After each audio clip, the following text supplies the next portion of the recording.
Hey everyone, I'm Mike from theparkprodigy.com, and on today's video we're going to break down the best strategy for using the Disney Genie Plus over at EPCOT.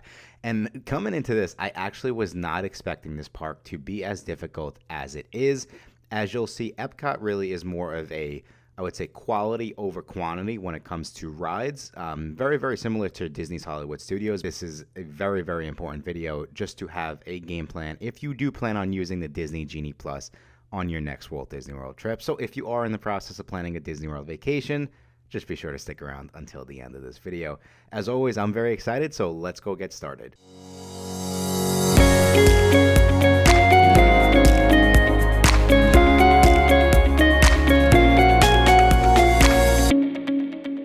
Thank you again so much for checking out this video. Like I said, we are about to break down the best strategy for using the Disney Genie Plus when you are visiting Disney's EPCOT. And of course, EPCOT has become such a popular park in recent years. It was always popular, but really more so now with the festivals. A lot of families are, going to EPCOT when maybe in the past a lot of families might have avoided it just because they thought, hey, there's not a lot for the young kids to do.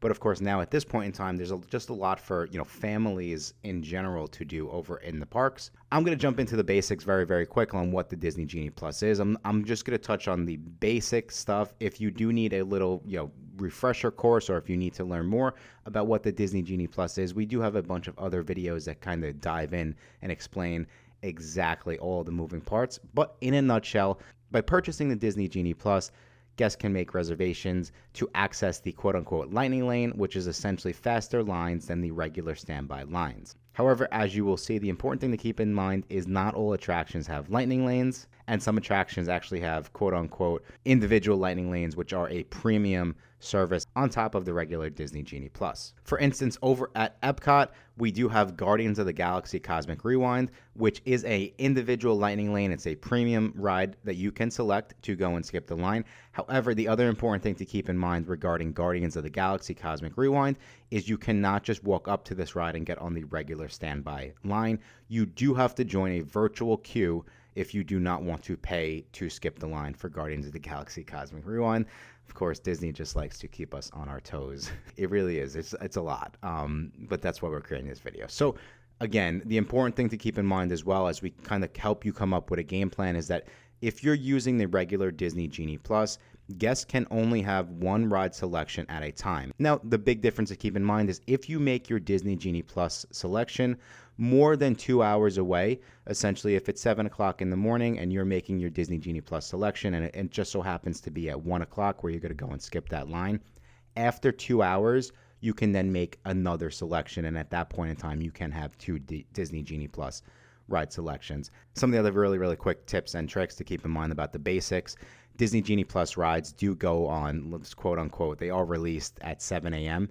every morning. So you do want to make sure that you are on the Disney app at 7 a.m. every morning. And that's the same thing for the virtual queue. And we will talk about the best strategy to do both in a little bit. But now that we got the basics out of the way, let's go over which attractions are not included with the Disney Genie Plus over at EPCOT. And I would say there's not many that come to mind that you'd probably want to use it on that it's not included. The biggest one would be the Grand Fiesta Tour starring the Three Caballeros. And I would say that's a big one just because it kind of has a cult following. So the lines can get up there from time to time, but they're not crazy. A lot of the other ones that might come to mind, they're going to be more so the shows around the World Showcase. So we have the American Adventure, we have Beauty and the Beast Sing-Along, we have Canada Far and Wide, we have Impressions de France, Meet Your Favorite Pals at Disney and Pixar Short Film Festival, and I would say pretty much every single one of the meet and greets within World Showcase is not going to be included in the Disney Genie Plus. And the other important thing to keep in mind is the cool thing about the Disney Genie Plus is, at certain parks, it will include character meet and greets. And again, those character meet and greets can have longer than usual wait times depending on the type of characters that you're trying to meet. So keep an eye out on that if you do plan to, kind of try to use it for both. It can be a benefit when using it at the right time. And then the last one that comes to mind is Reflections of China. Jumping into the rides, really any of the rides that you would want to use it on for EPCOT does have Disney Genie Plus access. So what we're going to do, just if you've been watching our other videos, we've kind of been helping you come up with game plans at each of the Disney parks. Same thing for this one. So we're going to pretty much kind of give you an idea of what is the average wait time per ride. And we're using the last 30 days as a point, but this is pretty much going to be pretty consistent throughout the entire year, meaning that the rides that have the biggest average wait time are going to have the biggest average wait time throughout the entire year. So we're going to start with Remy's Ratatouille Adventure, and that has an average wait time of 75 minutes. We have Frozen, that has an average wait time of 74 minutes. We have Test Track, that has an average wait time of 65 minutes. Soarin', we have an average wait time of 53 minutes. Anna and Elsa, I'm just throwing it in there because it does have one of the highest wait times. You can't Disney Genie Plus this, but it will help you game plan. This has an average wait time of 35 minutes for that character meet and greet. Mission Space at 20 minutes. And then the last on this list anyway is going to be Spaceship Earth. Everything outside of this, like I know, Living with the Land has a big cult following. Journey into Imagination, which Figment has a big cult following. Any of those rides are going to be below 19 minutes on an average wait time, and I would say you really don't need to kind of focus on grabbing that right away with the Disney Genie Plus. But where it gets interesting, and again, this is what we've been trying to do, is now we have the average wait times, right? So when we just look at the top 4 rides, let's say, we know that average wait times are going from Remy's, Frozen, Test Track, Soarin', in that order, right? Those are the rides with the biggest average wait time. The Disney Genie Plus can sell out, meaning that once Remy's fills up for the day, that's it. You can no longer skip the line for that ride. So where it gets important is you really have to look at, okay, well, what time do these rides sell out? And then kind of prioritize from there. So we're going to go in order again. Remy's will sell out the quickest, and it sells out at 1:31 in the afternoon. Frozen will also sell out the second quickest. It sells out at 1:50 in the afternoon. So Test Track is number 3 at 2:38. Guardians would be number 4 at 3:35. And then Soarin' is actually going to be at 7:36 at night. So now we just went from 3:35 to 7:36. Mission Space is at 8:34. And then Spaceship Earth is at 8:35. So what do I take away from this information now?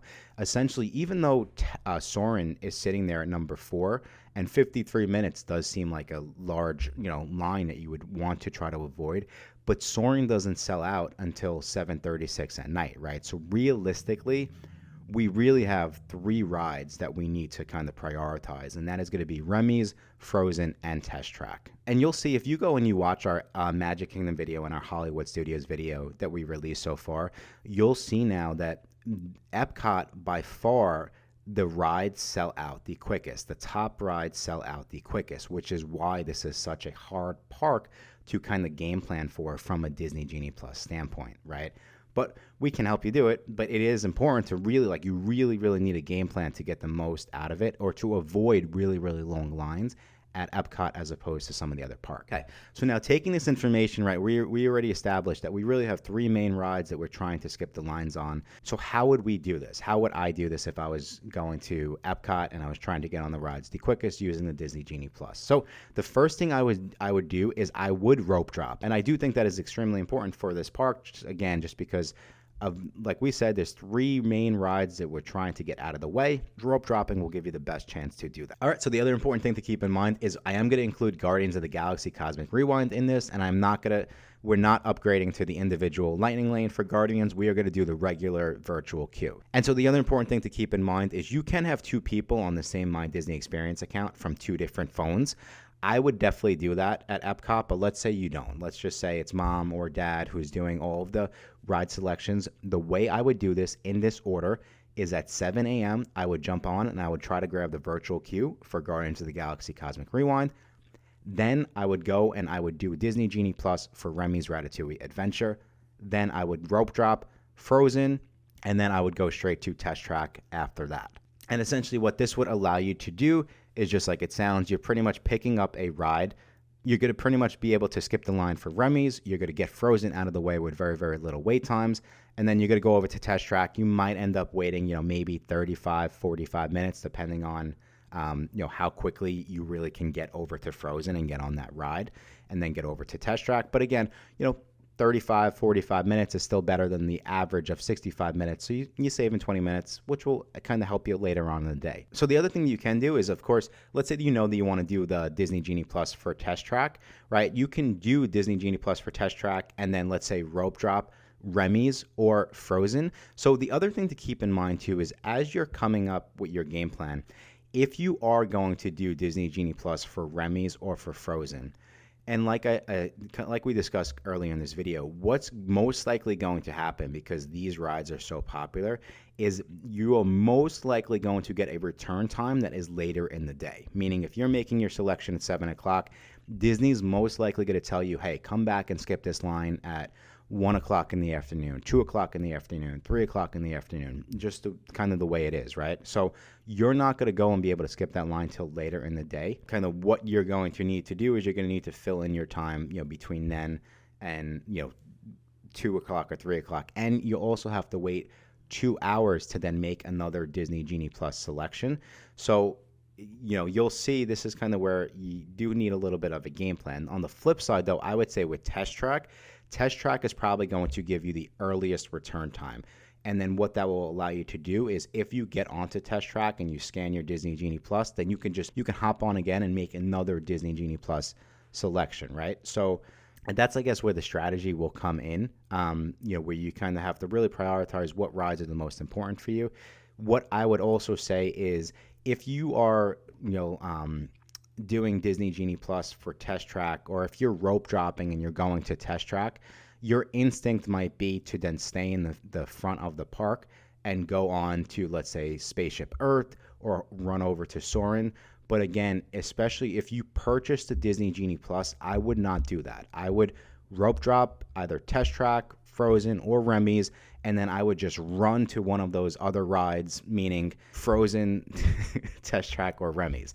I would just try to get 2 of those rides out of the way as quickly as possible in the morning, because again, if you have the Disney Genie Plus, like we established, all of the other rides are not selling out till later in the day, meaning that you'll have a very, very good chance of grabbing the Disney Genie Plus for those rides. So some of the other important tips and tricks to keep in mind when using the Disney Genie Plus over at EPCOT is that don't forget that EPCOT has 2 entrances and exits, really. So there's one in the front of the park, of course, but then there's also an entrance and an exit in the back of the park in World Showcase. And if you're unfamiliar with how this park is laid out, Remy's Ratatouille Adventure and Frozen Ever After are actually in World Showcase, which is in the back of the park. So, again, you might be staying at one of the hotels that connects to EPCOT in the back, over at the Disney Boardwalk, or you have access to the Disney Skyliner. Many guests might not realize that the Skyliner drops you off in the back of the park.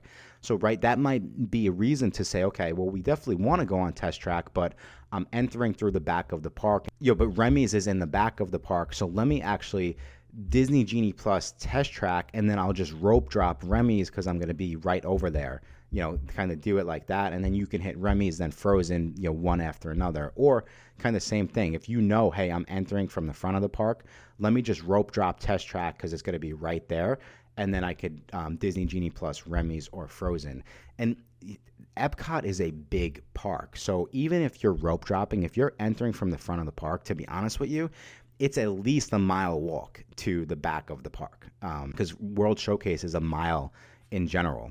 It's a mile around, right? So for most families, if you're not used to walking like that, and I've said this many times, I'm from New York, we walk everywhere, right? So I could probably get back there in, I don't know, maybe 12 minutes on a mile walk, maybe 12 minutes. But some families, if you're not used to, like speed walking like that, like it could take you 20 to 25 minutes to walk to the back of the park. So now, yes, you just rope dropped, but by the time you get into the back of the park, it's 25, 30 minutes into your day, and you're kind of losing time that way. So I would, again, just understand the layout of the parks. And that's the same thing, too, as you're planning your day. You don't want to make a lightning lane, like I said, 4 Remy's in the back, and then your family's planning to go back over to the front to then just go and wait on the regular standby line for Soarin'.